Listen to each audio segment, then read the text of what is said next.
यही देख करके बार बार आपको समझाया जाता है, ए भाई चूक मत करो। किसी से वैर थोड़ी है, द्वेष थोड़ी है। कोई संत यदि आपसे बात करता है तो आपके ऊपर कृपा नहीं, क्यों बात करेगा? क्या लेना है? आपको लगता है हमारे द्वारा कुछ चलता है, हम कुछ है? नहीं नहीं, भ्रम मत करिए, कोई भ्रम मत करिए।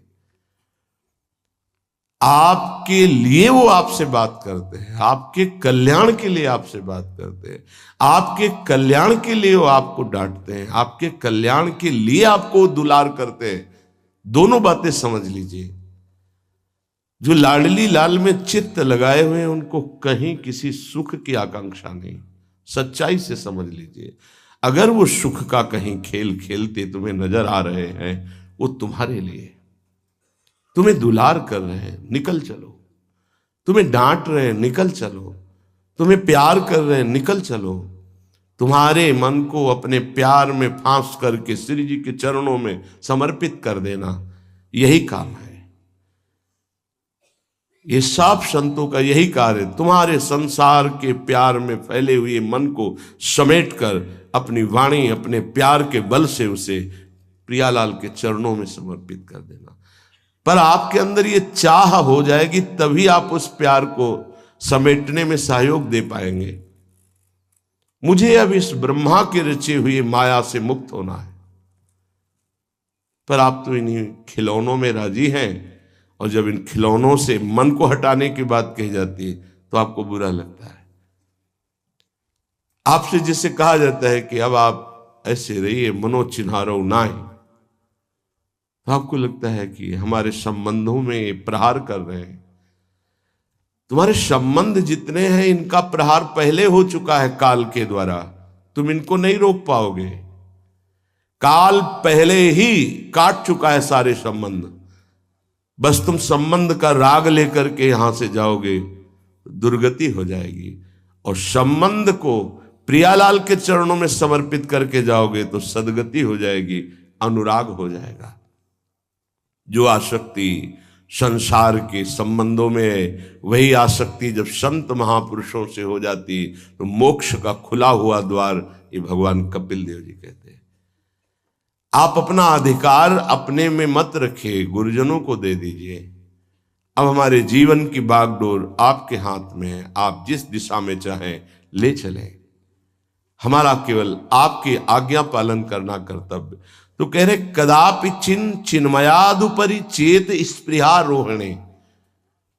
यदि तुम्हें इस चेतन अचेतन जगत से मुक्त होने की इच्छा जागृत हो गई है तो पहला, स्नेह का संबंध किसी से मत रखिए। स्नेह का संबंध केवल प्रियालाल से रखिए। वही स्नेह जो माता में, जो पिता में, जो भाई में, जो बंधु में, पत्नी में, पुत्र में, वही स्नेह प्रियालाल को चाहिए। आप और सब कुछ दो, भगवत प्राप्ति नहीं होगी। ये स्नेह दे दो तो भगवत प्राप्ति पक्की हो जाएगी। सबसे स्नेह करो श्यामा श्याम के संबंध से। हमारा स्नेह का संबंध श्यामा श्याम से, श्यामा श्याम के संबंध से स्नेह कोई फर्क नहीं पड़ेगा। पर आपको अभी ये कला नहीं आती है। आप जब तक एक बार समस्त संबंधों के स्नेह को बटोर कर प्रियालाल के चरणों में समर्पित नहीं कर देते, तब तक आपको लगेगा, वाणी से बोलोगे कि सब भगवत भाव से ही, लेकिन पूरा राग यही है, ये हमारे अमुक है, हमारे अमुक है। इसलिए इस रहस्य को समझो, पहले हटो, फिर जब वो राग अनुराग में बदल जाता है तो फिर पूरे विश्व से प्यार करो, कोई फर्क नहीं पड़ेगा।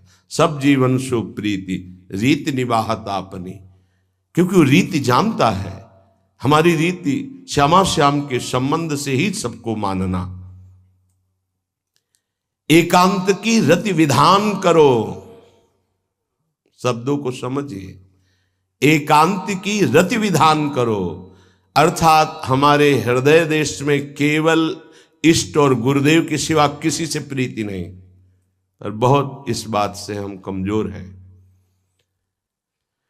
कहीं न कहीं हम अपनी प्रीति, हमारा दोस्त है, हमारा मित्र है, हमारा रिश्ता है, हमारा संबंध है, तो श्री जी करुणा करके आपको लाई अपने संबंध पुष्ट करने के लिए, फिर भी आप अज्ञानवश उन्हीं संबंधों को पुष्ट करते हैं जिससे आपकी दुर्गति हो जाए। जो आपके अरे एक हिरन के बच्चा के संबंध ने एक जन्म नष्ट कर दिया, फिर और किसकी बात करें। इसलिए एकांत की रति विधान करो।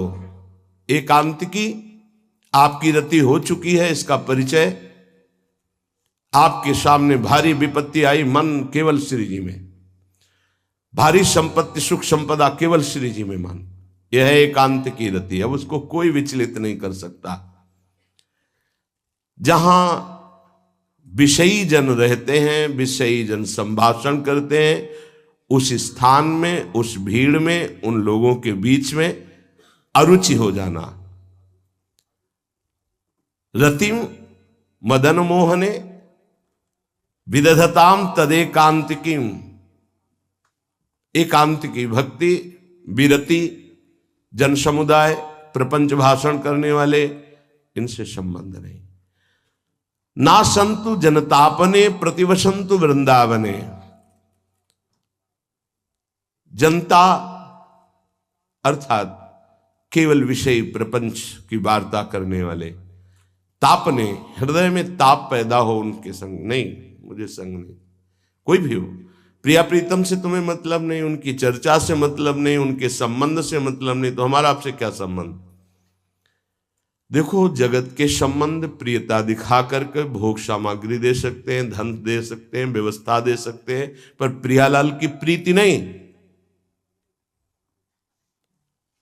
पूज्य श्री रघुनाथ दास गोस्वामी जी जब अपने गृह का त्याग करके महाप्रभु चैतन्य देव की शरण में गए, तो 2-3 दिन जो महाप्रभु को भिक्षा आती थी उसी से महाप्रभु दे देते थे।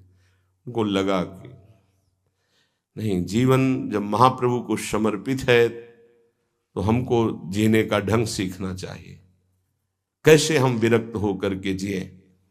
इतने में घर से भेजे हुए बहुत से सेवक, रुपया, सामग्री, रसोईया सब आ गया, क्योंकि बहुत बड़े धनी थे उनके पिताजी, और पिता के भाई दोनों के बीच में एक लाड़िले पुत्र थे पूज्य श्री रघुनाथ दास गोस्वामी, जिनकी समाधि राधा कुंड में विराजमान है। अब सुंदर सुंदर पकवान, भोग सामग्री घर के भेजे हुए रसोइये सब बनाते, प्रभु को भोग लगता, महाप्रभु चैतन्य देव को भी। और फिर विचार किया, क्या ये माता पिता के द्वारा दी हुई सुविधा वैराग्य में कलंक नहीं है? मेरा जीवन प्रभु के लिए, क्या मैं प्रभु आश्रित नहीं जी सकता? जब विरक्त हो गया तो माता पिता के द्वारा दी हुई भोग सामग्री से जीना निषेध है। प्रवृत्ति और निवृत्ति 2 मार्ग हैं। प्रवृत्ति मार्ग में स्वयं अधिकार हो जाता है पुत्र और पुत्री का माता पिता की संपत्ति पर, निवृत्ति मार्ग में नहीं, स्वीकृत नहीं है। निवृत्ति मार्ग में स्वीकृत नहीं। जिसने इस स्वीकृति को स्वीकार किया वो कच्चा ही बना रहता है पूरे जीवन, पक्का वो कच्चा बना रहता है। ये दृढ़ बात समझ लीजिए। आज तक इतिहास है विरक्तों का।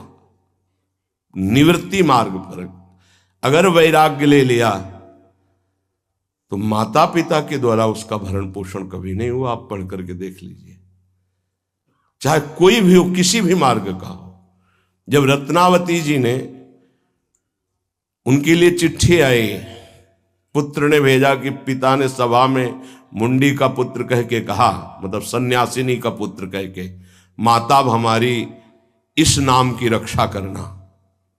जी हुई चिट्ठी पढ़ी तो महल छोड़ दिया उसी समय, और नाई को बुलवाया, अपने जो राजरानी के बाल थे उतरवा दिया, और संत सभा में बैठ गए। आज से कहा राज अन्न का त्याग। अब ग्राम नगर के द्वारा दी हुई भिक्षा के द्वारा भरण पोषण होगा, इस राजा के द्वारा दिए हुए नहीं। और पति थे माधव सिंह। जब ये बात सुनी तो उनको भयंकर क्रोध हुआ। मेरे सामने मेरी पत्नी, मेरा इस तरह का अपमान, मारने का प्रयास किया, निष्फल है। अंततो गत्वा, चरणों में हाथ रख के माथा रखा है, पढ़ के चरित्र देख लेना। नहीं इनके महल में रहूंगी, नहीं इनका भोजन पाऊंगी। विरक्त होकर के माता पिता के द्वारा भरण पोषण होना, एक बार एक भिक्षा के लिए तो अनुमति है। अगर विरक्त हो गया है, एक भिक्षा अगर माता पिता करा दे तो वो स्वीकृत है, इसके अलावा नहीं। आप चरित्रों को पढ़ के दे, सिद्धांत से नहीं चलोगे तो 4 दिन बाद फिर उसी में आ जाओगे। जब हम विरक्त हो गए, पूरे विश्व का भरण पोषण प्रभु करते, तो मेरा नहीं करेंगे क्या? आज अगर कोई जुड़ा है तो वैराग्य और भगवत प्राप्ति के लिए जुड़ा है। हमारा संबंध संसारिक नहीं, भागवतिक। जिस मार्ग में हम हैं उस मार्ग में। रघुनाथ दास गोस्वामी को 2-4 दिन हुए, फिर अंदर आग लग गई, नहीं पिता के द्वारा दिए हुए वैभव को नहीं भोगना, वापस। अब कैसे जिए? तो जहां सिंहपौर पर जगन्नाथ जी के सब भिक्षुक खड़े होते थे, उन्हीं के बीच में खड़े हो गए। अब जो बांटते हैं तो उनका स्वभाव है लेने वालों का दौड़ दौड़ कर आगे लेना। कभी कभी मिलता उनको, शांत खड़े रहते तो पा लेते, नहीं मिलता प्रसाद तो भूखे रह जाते। फिर विचार किया, इसमें खड़े होकर के भी एक वृत्ति बनी रहती कि आने वाला देगा, ये भी ठीक नहीं। एक जगह अन्न क्षेत्र में अन्न बंटता था, वहां से जाके लाने लगे। फिर विचार किया, विवेक धैर्य नहीं लेने देता।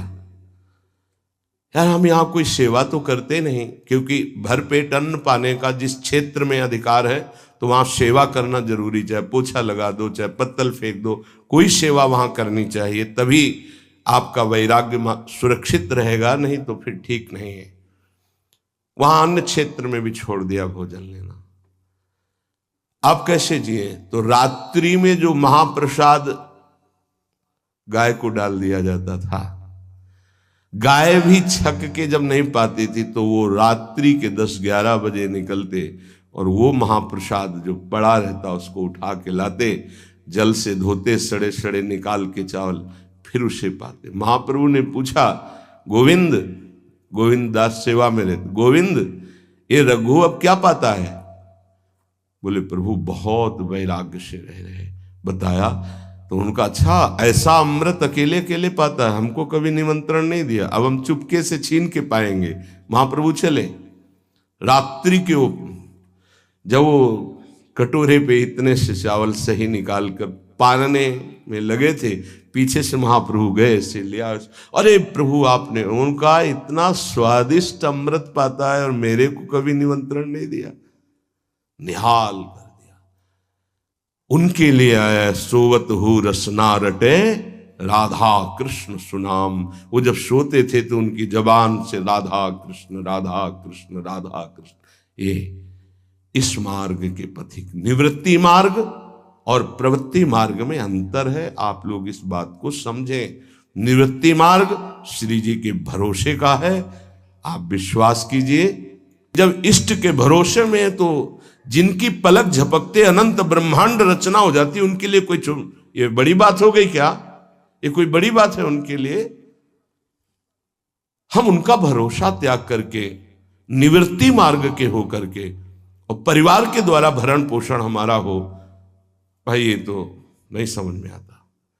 भरोसो दृढ़ इन चरणन के रो।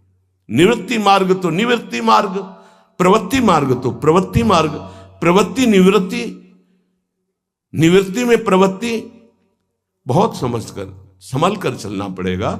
जो मार्ग भगवान ने बनाया उसके अनुसार। तो कह रहे न संत जनता, तुम्हारा व्यवहार जनता से नहीं होना चाहिए। व्यवहार शून्य व्यवहार है, ध्यान रखना।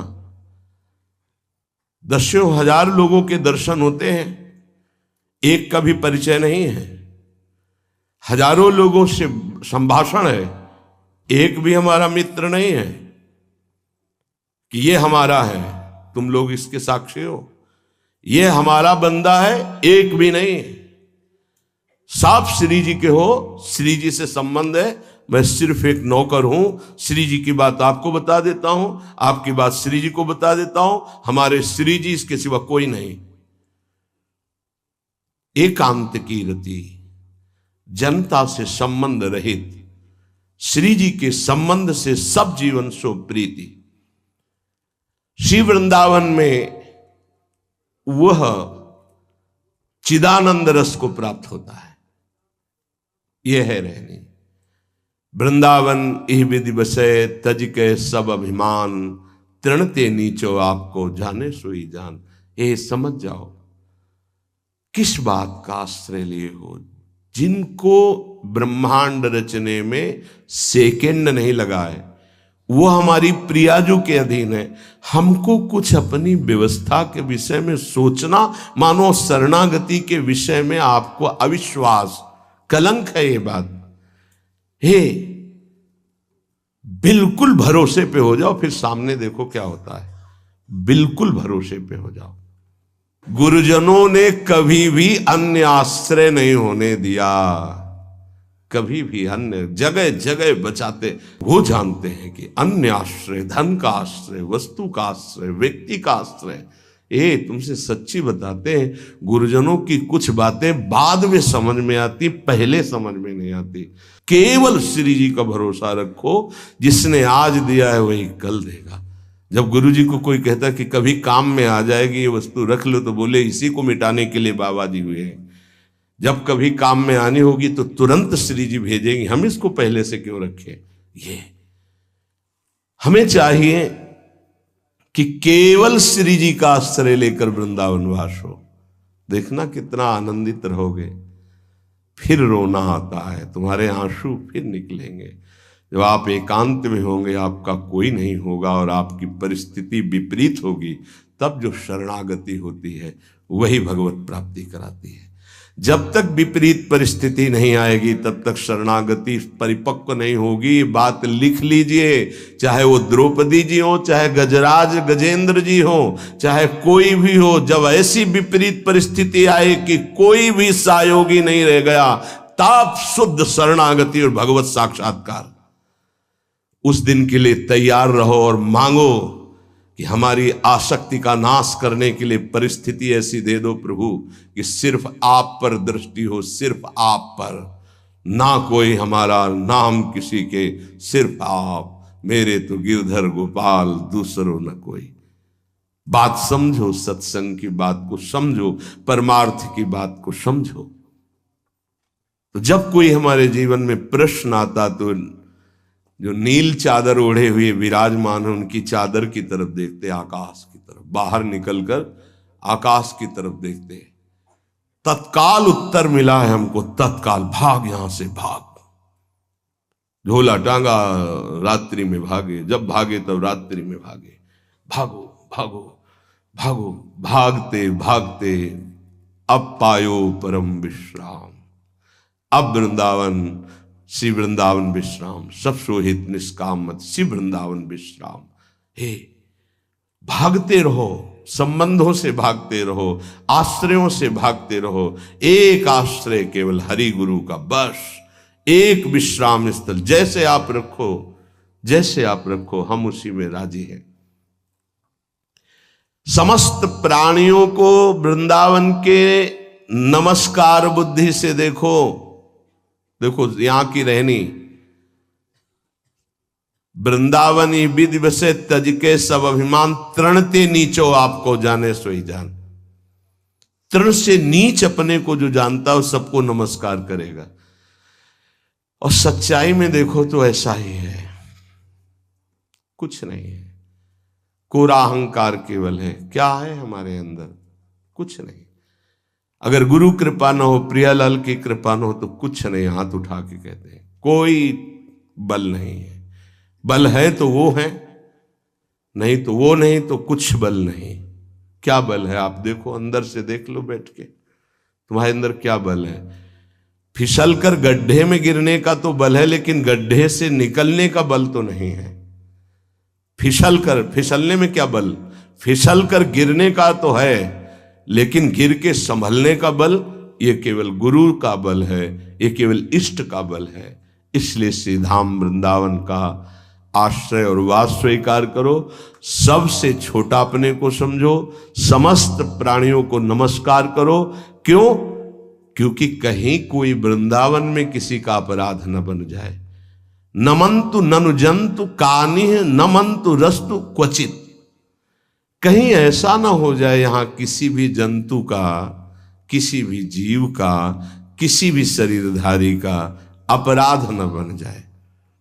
अगर वृंदावन में कोई अपराध ना बनने पावे और सबको हम नमस्कार करके रहें और श्री जी का केवल भरोसा रहे, तो आप चमत्कार देख लेंगे, अध्यात्म आपके अंदर प्रकाशित हो जाएगा।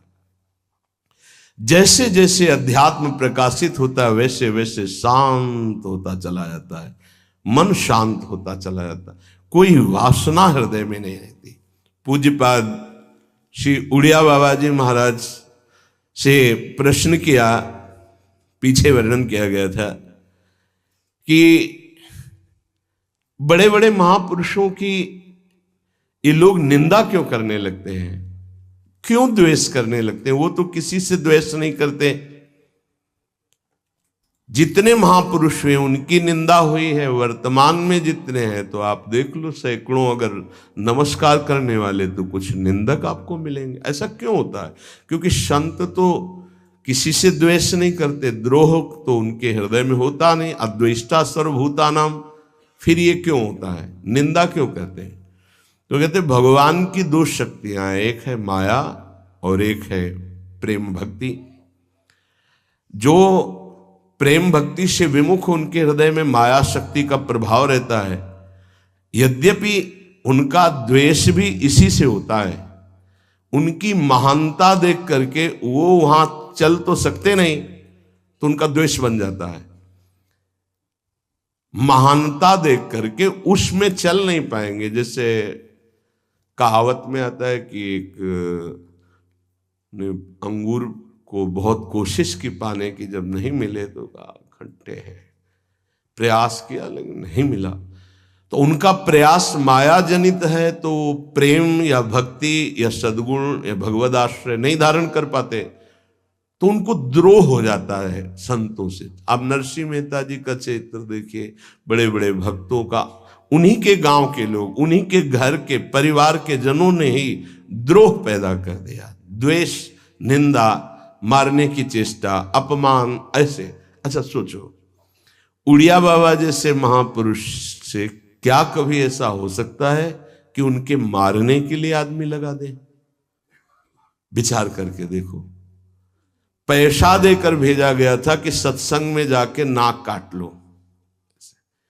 वो आदमी चुपचाप चाकू लेकर के आया और प्रणाम के बहाने तो संतों के सामने कौन रोकता, तत्काल चाकू निकाली और जे ही मारा तो हाथ पकड़ते पकड़ते चावल भर नाक में चल, मतलब थोड़ा सा ऐसे खून निकलने लगा। ऐसे बाबा ने रोका, पकड़ा और गुफा में ले गए। आज भी गुफा नीचे जो बनी हुई, बैठे और गरम दूध चीनी डाल के मंगवाया, पिलाया और कहा धैर्य धारण करो, बिल्कुल डरो मत, तुम्हें कोई नहीं मारेगा, तुमने ऐसा क्यों किया? तो रो पड़ा संत कृपा देख के और कहा बाबा मुझे इतने 1000 रुपये देने की बात कही गई थी कि बाबा मैं गरीब आदमी हूँ, पैसे के लोभ से बुद्धि मारी गई। उन्होंने कहा बस तुम ऐसे नाक में चाकू मार देना। ऐसा बाबा ने कहा कोई बात नहीं, कहाँ से आए हो? बोले हाथरस के हैं। बाबा ने ये नहीं पूछा कि किसने भेजा है। चतुरता इस बात की कि सब शिष्य थे, अगर ये पता चल जाए कि किसने, तो उससे द्रोह हो जाएगा ना, बस इतना पूछा था क्यों तुमने ऐसा किया? तो बोले मुझे पैसा दे। ये नहीं पूछा किसने किया, क्योंकि उससे द्वेष हो जाएगा। अपने शिष्यों से कहा शपथ है हमारी, इसे डांटना भी नहीं और हाथरस की बस में सुरक्षित बैठाल करके आओ, चलो जाओ।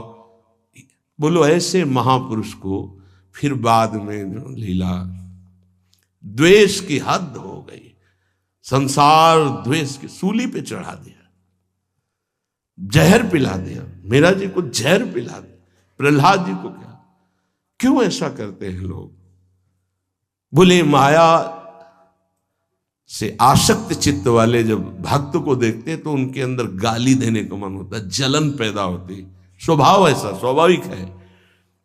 उनके हृदय में इतना द्वेष पैदा होता है कि वो दुष्ट हृदय कैसे इनकी हानि हो, बस ये सोचते हैं कैसे इनकी। बड़ा विचित्र खेल है।